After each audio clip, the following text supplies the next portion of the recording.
Christmas of 2019 was the year me and my two best friends, Mark and Tyler, decided to rent a cabin instead of doing the usual family stuff.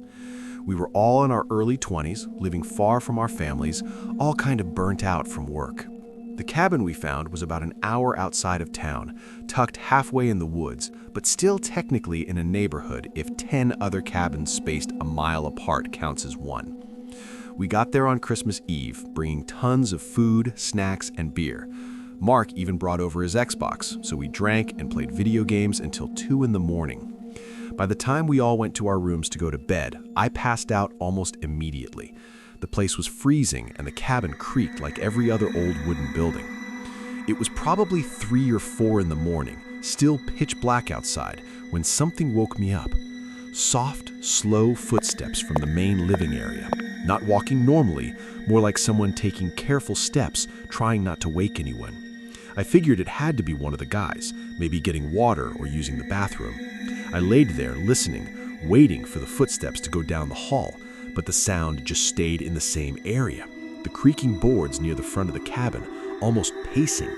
Eventually, the footsteps stopped. The cabin settled back into silence.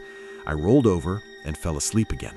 When I finally got up in the morning, sunlight was coming in through the big living room windows, and the guys were already in the living room.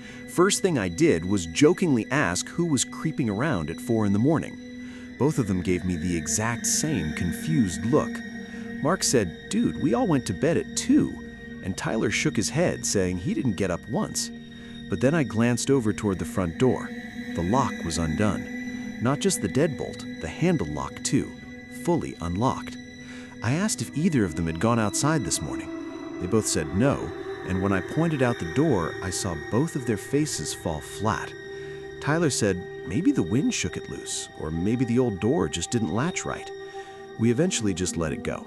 We ate breakfast, bundled up in our winter coats, and spent the afternoon hanging around, playing video games, watching movies. We also handed out small, crappy gifts we'd gotten each other for Christmas. It was snowing too much and way too cold to spend any time outside. Over the course of the day, the whole creaking and unlocked door incident faded into just an odd mystery. But as it got later, I started to get a weird gut feeling. We were all in the living room playing some dumb party game on the Xbox, and every so often I'd catch myself glancing toward the window. The blackness outside felt too close, like someone standing just a few feet back could watch us clearly while we'd never see them. I didn't want to mention the bad feeling I had because I didn't want to kill the mood. Because we had stayed up so late last night, we only stayed up until around 12 a.m. when Mark decided to head to bed early. Me and Tyler stayed in the living room for another 30 minutes chatting before both also going to bed. I laid in bed awake for a while. There were no curtains or blinds, so the window next to my bed made me feel really uneasy. And then I heard it again, the soft, quiet footsteps at the front of the cabin in the living room. I sat up and listened as intently as I could. I knew this time that it wasn't one of my friends because I would have heard them leave their rooms and walk down the hallway. After a while of listening, I was absolutely sure that what I was hearing were footsteps. I finally decided to get up and maybe try confronting them. But as I walked over to the bedroom door, suddenly the footsteps moved from the living room to the hallway. They got closer and closer, walking all the way down, passing by my door, and going toward what I think was Mark's room. And then it was quiet. I very quietly grabbed the door handle and pushed my door open just slightly enough to peek out into the hallway, not making a sound. I saw a large man. I mean, like maybe 6'5" or taller, with long hair and a thick beard. He was standing still, facing Mark's bedroom door, and just standing there, motionless in the dark. I didn't risk looking for too long and moved away, but left the door cracked open still, because I didn't want it to make a click sound if I closed it. And at this point, I didn't know what to do. I froze up, unsure how to get us out of this situation.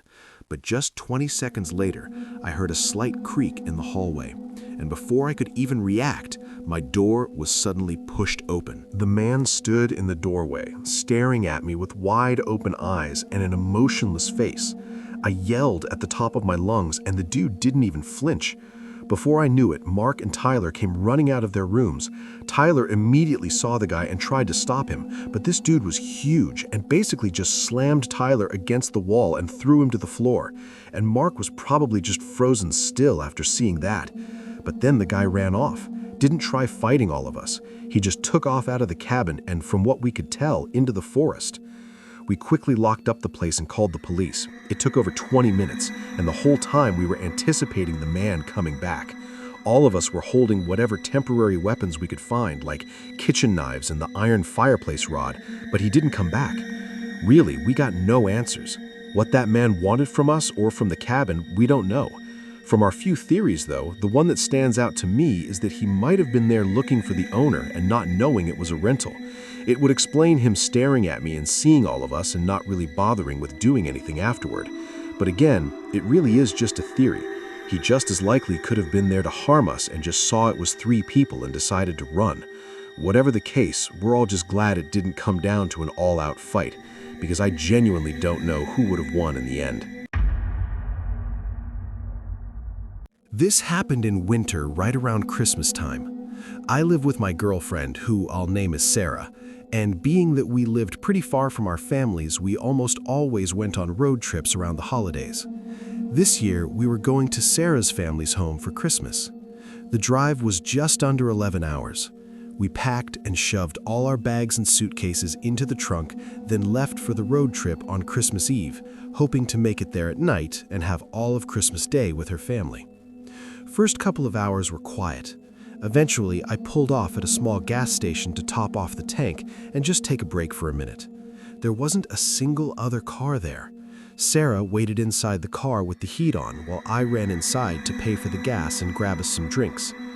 I opened the door and walked in, and right away I noticed how quiet it was. I didn't see anyone.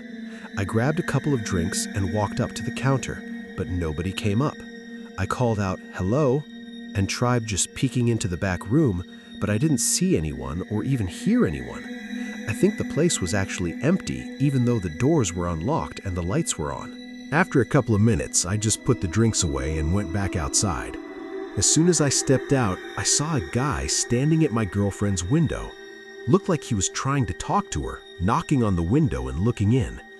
He was bundled up in heavy winter clothing. I started hurrying over, but as soon as he saw me, he backed up and started quickly walking away. I got in and asked Sarah what that guy was doing. She seemed a little flustered. She said he came up out of nowhere as soon as I walked in, and all the guy was saying was to roll down the window, constantly knocking on it. Obviously, she found it very creepy and had a bad feeling about it, so she kept the doors and windows locked and didn't respond to him. I didn't even bother staying. I turned on the car and drove out of there. That place just had an unnerving feeling to it. Unfortunately, we ended up having to take a detour to a different gas station. With the detour and the snow slowing us down, we were way behind. It was well into the night already, and we were still 4 hours away. Both of us were tired and figured we could stop at a cheap motel to sleep at for a few hours and just arrive at the house early on Christmas morning instead. I found a motel just on the side of the highway a few miles down. The parking lot was empty. I pulled in and walked up to the door, feeling relieved to see a clerk inside. I got a small room for the night and headed back out to get our travel bags and get us into the room. We were exhausted and pretty much passed out within 30 minutes of getting inside. I set an alarm for 2 a.m. so that we could get up and make it to our family's house by 6 a.m. When my alarm went off, I groggily got up. I let Sarah sleep in for a bit while I packed what little we had, then went outside and tossed all the stuff in the back seat. It still looked like nobody else had come by the motel at night. It was incredibly cold and the wind was awful. I ran back in and told Sarah it was time to go, then headed back to the front of the building to check us out of the room. I walked into the small office room where the clerk was, but they weren't there. I stood still for a moment, feeling the déjà vu of what had happened at the gas station. I took a few more steps closer to the desk and again called out, but still nobody was there. However, I saw a bunch of papers all over the floor behind the desk. It looked like the worker had left in a hurry. I felt this really bad feeling start coming over me as I backed away and ran back out to get Sarah. I sprinted down the row of room doors, opening ours and telling Sarah we had to leave right now. She hurried out and into the car while I grabbed what was left and then also got in. I noticed my hands were shaking as I turned it on and was just barely able to get the car going through the snow-covered parking lot. It was as I was pulling back onto the highway that I passed the side of the building and just caught sight of a man on the side of it. Even from that quick glimpse, I saw it was the same guy from the gas station, same winter coat and everything. Knowing something was definitely wrong, I got onto the highway and Sarah called 911. We met officers at a gas station 15 minutes away, and this is where it got a lot more disturbing and creepy. One of the officers brought up how impossible it was that the random guy could have been following us without us noticing. And sure enough, he found a tracker stuck right under the back wheel well on our car. The guy must have stuck it there when he went up to our car at the gas station. It took over an hour for separate officers to go to the gas station and the motel, and me and Sarah went pale when they reported back that both workers were confirmed missing. So obviously this guy that was following us had something to do with it.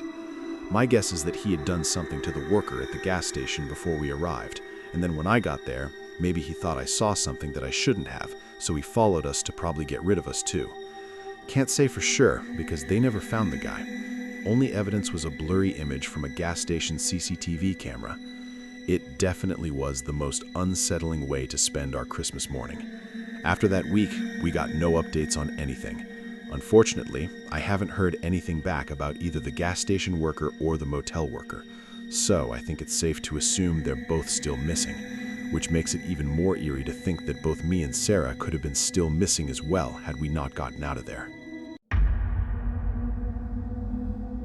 This was 2016. Because of my work and where my family lived and a bunch of scheduling things, this was one of the few times I spent Christmas alone.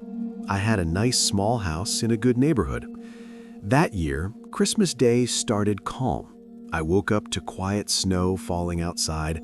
I made coffee, put Home Alone on in the background, and ate breakfast on the couch. Around noon, the snow started picking up a little. I decided to go for a quick walk anyway, before it was too late. The neighborhood had the whole holiday feeling to it, with lights on the houses, wreaths on the door, and no cars on the road. I only saw one other person on the whole walk, a guy shoveling his driveway 2 streets over. When I got home, though, the wind was starting to build. I figured the forecast had been right about the storm coming in the evening, but I didn't mind. I had food, blankets, and movies, so I was all set to stay in. The storm hit faster than expected. Around 5, it went from snowy to white out in under 30 minutes. The wind started shaking the windows. I made dinner and kept watching movies. By 8, though, the storm had gotten bad enough it was drowning out the TV. I could hear things thumping around outside, branches or maybe loose Christmas decorations. It was about an hour later, so around 9, when I heard the first knock. Not loud or frantic, just a single knock on the front door, sharp enough to cut through the wind. I froze on the couch. No one ever came to my door on Christmas, and no one should have been out in that weather anyway. I muted the TV and waited, listening. For a long moment, there was nothing but the storm. Then another knock, 3 this time. I got up and walked toward the door, but not close enough for anyone outside to be able to see me through the side window. I didn't say anything, didn't move the blinds either. I just listened. My door didn't have one of those holes you could look through. I stood there until my nerves started catching up with me. Whoever it was didn't knock again, and I figured I should probably just leave it. Eventually, I went back to the couch, still tense, but trying to brush it off. I turned the movie back on, but it only took about 5 minutes for me to hear something else. I quickly paused the TV and listened. It was very faint, but sounded like something being dragged through the snow, slowly moving from the front door all the way around the house. I followed the sound with my eyes until it went up to the back door and stopped. There was no curtain or anything covering that door, but then there were those 3 knocks again. I stood up and tried to slowly lean around the corner and look at the back door. Instantly, I saw a pair of eyes piercing in at me. It was so dark, though, I could only barely see the man before I moved back out of sight. What the hell was he doing here? I felt this was enough to call 911 even if nothing else happened. I got my phone and got on the line with an operator. I still stayed in the living room though, honestly just too scared to move and be seen by the man again. Something about the look in his eyes was horrifying. I think I was standing there on the phone for 2 to 3 minutes when suddenly there was a slight scraping sound, and before I could even think of what it was, there was a sudden loud crash against the back door. I heard the glass shatter and parts of the door slamming and falling onto the floor. The wind instantly flooded the house and covered up any other sounds I could have heard. I assumed the man got inside the house, but I couldn't hear any footsteps or anything, and there was no way I was going to look over there. I quickly hid behind the couch. Not the best hiding spot, but I didn't know what else to do. The fact that I couldn't see anything and couldn't hear anything other than the heavy winds made the next 5 minutes excruciatingly anxious and tense. And then finally, I heard knocks at the front door and a police officer's voice call out through the wind. I got up and sprinted to the door, letting the officer in, but the man was already gone. There were wet shoe prints going throughout parts of the house. I don't know if he was looking for me or what, but it seemed like after breaking in and barely searching, he just left. His shoe prints in the snow went toward the field in the backyard and were covered up by the blizzard within minutes. Even after the police left, I didn't sleep. I just sat on the edge of my bed with every light in the house on, listening to the wind rattle what was left of the back door. At some point, the storm let up, but the silence that followed felt even worse. The officers returned when the sun came up to take another look. They told me they'd patrol the area for a while, but with the storm burying everything, there wasn't much else they could do. Before they left, one of them said something I still think about sometimes. He told me that with storms like that, it wasn't uncommon for people to wander looking for unlocked houses, knowing the blizzard would cover their traces. But I mentioned the knocking and how he circled my home. The officer just shook his head. He said that some people test the doors first to see who answers, or if anyone does. So by not answering the first time and then showing myself to him at the back door, if he was trying to find out whether I was alone, I basically gave him the answer. I never really realized how every small choice I made that night sort of led to what ended up happening. I just got insanely lucky that the man wasn't more determined to find me, because I can only imagine how things would have ended if he did. 3 Christmases, 3 encounters with strangers who shouldn't have been there, and 3 narrow escapes that could have ended very differently. Stay safe this holiday season. Lock your doors, trust your instincts, and remember, not everyone celebrating Christmas has good intentions.